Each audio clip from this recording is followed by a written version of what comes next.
called to be stewards of God's good news. Not merely to think about how much we give, but to think foremost about what our giving is for. It enables us to be a community of inclusion and justice and communion with God that is accessible to all, especially the poor and the marginalized. Because the only reason this building exists, the only reason this institution exists, is for the sake of others. I've said this before, but the beautiful thing about Christianity, it is the one club that exists for the sake of the people who are not members of it. We are here for the world, the salt and light of the world. That's what Jesus said. And as soon as we think we're here for ourselves, we are not on the path that leads to the cross and to victory. Jesus in John 14, you'll remember this verse, I think. Most of you are probably familiar with it. He said, I am the path.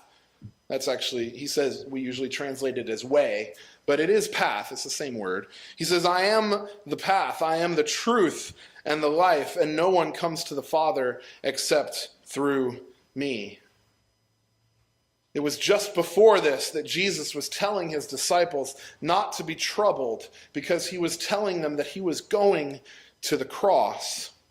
It was just before this he said, that if I go and prepare a place for you, I will come back and take you to be with me, that you also may be where I am. You know this passage?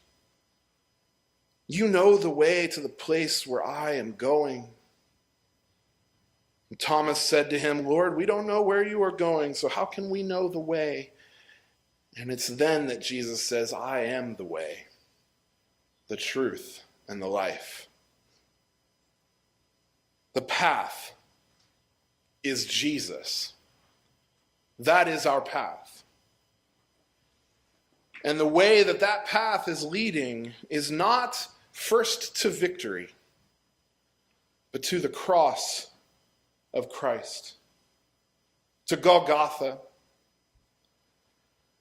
for the sake of those who crucified Jesus, for the sake of the sinners and the tax collectors that Jesus spent most of his time with, for the sake of his enemies who he called us to love, for the sake of the least of these, the marginalized, the poor, the widow, the orphan.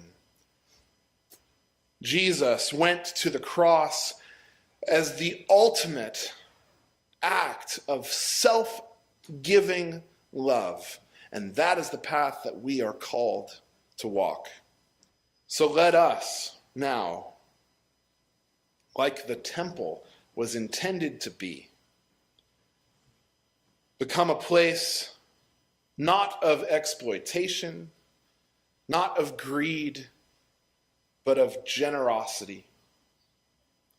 For the sake of Jesus and the coming of God's kingdom, where all will be welcome and all will be fed, even the widow and the orphan.